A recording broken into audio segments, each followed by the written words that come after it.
अगर आप बता सके कि ये चेंज वहाँ से यहाँ, यहाँ मतलब आपको कोई तू बोल नहीं सकता, शायद एक आपके टीचर जिनके बारे में आपने बातें की, ये कैसे होता है? लाइक आई एम दो चीजें हैं, बोल नहीं सकता तू ये सब मैं नहीं कह रहा हूं।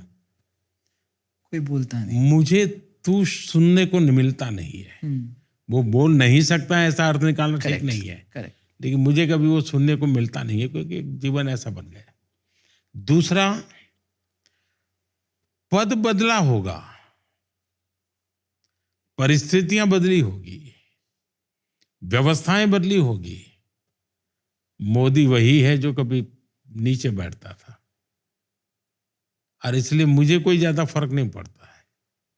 और ये मैं शब्दों में नहीं कह रहा हूं, ये रियलिटी है जी। मुझे कोई फर्क नहीं पड़ता है जी, कोई फर्क नहीं पड़ता। और सर अगर आपको याद है तो पिछले साल मैंने आपके आगे एक स्पीच दिया था वाइब्रेंट गुजरात में, जब आप भी थे। मैंने इतना बुरा किया कि उसके बाद मैंने एक स्पीच कोच लिया और 1 साल से मैं सीख रहा हूँ, क्लासेस जा रहा हूँ, मेरा एक टीचर है। आप ये इतनी अच्छी तरह से कैसे करते हैं? कुछ टिप्स दे सकते हैं? Like this is something everybody wants to learn. 2-3 अलग अलग चीजें हैं। एक तो मेरे लिए बहुत बार पूछा जाता है कि आप तो गुजराती हैं, हिंदी कैसे बोल लेते हैं। मुझे कई लोग पहले जब मैं संघ का काम करता था तो यही मानते थे कि मैं तो उत्तर भारत का हूं लेकिन गुजरात में आकर के रहता हूं। इसका कारण ये था कि हम रेलवे स्टेशन पे चाय बेचते थे, तो मेरा गांव महसाना, महे यानी भैंस, महसाना का मतलब होता है भैंस। तो मेरे गांव से भैंस जब दूध देना शुरू करती है तो उसको मुंबई ले जाते थे, और मुंबई में वो दूध का व्यापार करते थे, दूध देना बंद करती थी, फिर वापस गांव आती थी। तो ये कारोबार करने वाले लोग उत्तर प्रदेश के होते थे। तो वो जब आते थे तो मालगाड़ी उनको जब मिले उसका इंतजार करते थे, फिर मालगाड़ी मिलने के बाद पूरी घास से उसको भर देते थे और उसके अंदर 4 भैंस खड़ी रहे ऐसी व्यवस्था रखते थे। तो ये 30-40 इस प्रकार के लोग हमेशा वहाँ रेलवे प्लेटफॉर्म पर होते थे। तो चाय मैं बेचता था तो मैं चाय उनको पिलाने जाता था, तो उनसे मुझे बात करनी पड़ती थी बचपन में। तो उनसे बातें करते करते मैं हिंदी सीख गया। ये जो भैंस का व्यापार करने के लिए आते थे, तो वो भी मजदूरी होते थे, लेकिन शाम को वो भजन कीर्तन करते रहते थे। हम चाय मंगवाते थे, हम चाय के, तो हम भी हिंदी बोलना सीख गए।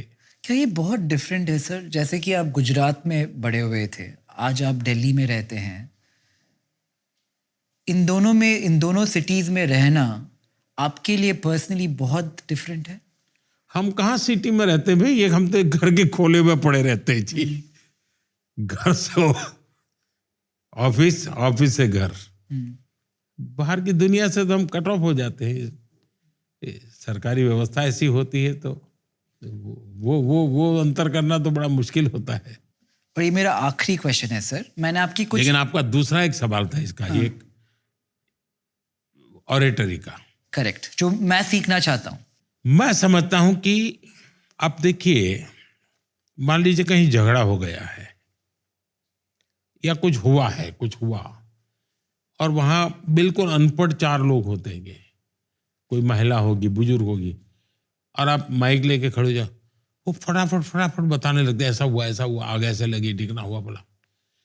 आप देखते होंगे इतने बढ़िया शब्द होते हैं, बढ़िया एक्सप्रेशन होते हैं, बढ़िया नरेशन होता है। क्यों? सेल्फ एक्सपीरियंस होता है। आप जब अपने भीतर से चीजें निकलती हैं, डिलीवरी की स्टाइल क्या है, डायलॉग डिलीवरी कैसे करते हैं, उसका महत्व नहीं है। आप जो बता रहे हैं उसमें अनुभव की कोई ताकत है कि नहीं है, आप स्वयं बताते समय कन्विंस है कि नहीं है। क्या आपको वो फीलिंग अंदर आती है जब वो आप किसी सैड की थिंग के बारे में बातें कर रहे हैं, तो do you feel sad at that? Yes, आपने देखा होगा कि मैं बहुत लोग बुरा मान जाते हैं, लेकिन ज़्यादातर मैं गरीब की बात करता हूँ तो मुझे अपने आप को रोकना पड़ता है, मैं इमोशनल हो जाता हूँ। अखबार में तो मेरी बड़ी आलोचना हो जाती है, लेकिन मैं अपने आप को रोक नहीं पाता हूँ। समाज जीवन की ऐसी स्थितियों को जब देखता हूँ, उनको याद करता हूँ, तो मेरे मन में स्वाभाविक वो भाव जगता है।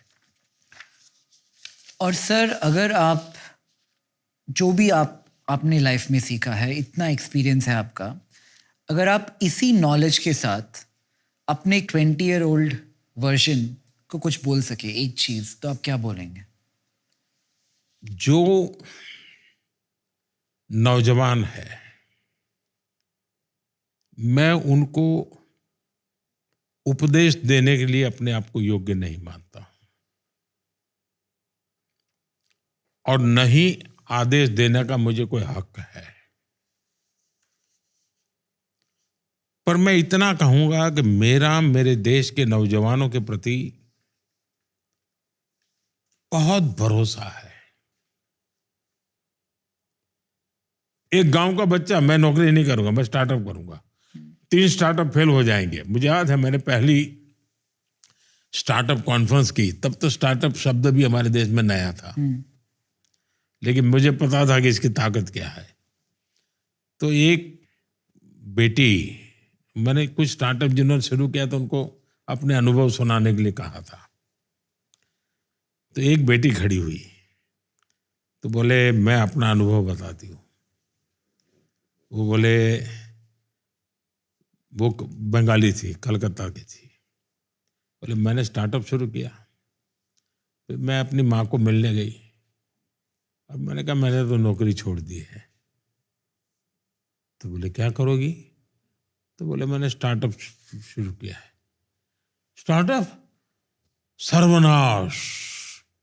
उसने ऐसा बड़ा ड्रामेटिक वे में उसने पेश किया था। एक समय था कि स्टार्टअप मतलब सर्वनाश। आज स्टार्टअप की एक प्रतिष्ठा बन गई है, एक क्रेडिबिलिटी बन गई है। और इसलिए मैं मानता हूं कि छोटे से गांव में भी फेलियर भी होगा तो लोग उसको आदर्श मानेंगे, यार दम वाला बच्चा है, कुछ कर रहा है। और सर, अगर मैं आपसे एक सवाल पूछूं कि एज पीएम आपका सेकंड टर्म फर्स्ट टर्म से कैसे अलग था, और अभी थर्ड टर्म सेकंड टर्म से कैसे अलग है? पहली टर्म में तो लोग मुझे भी समझने की कोशिश करते थे और मैं भी दिल्ली को समझने की कोशिश कर रहा था। पहले और दूसरे टर्म में मैं बीते हुए कल के संदर्भ में सोचता था कि पहले यहां थे, अब यहां जाएंगे, पहले इतना होता था, अब इतना करेंगे। तीसरे टर्म में मेरी सोच का दायरा बदल चुका है।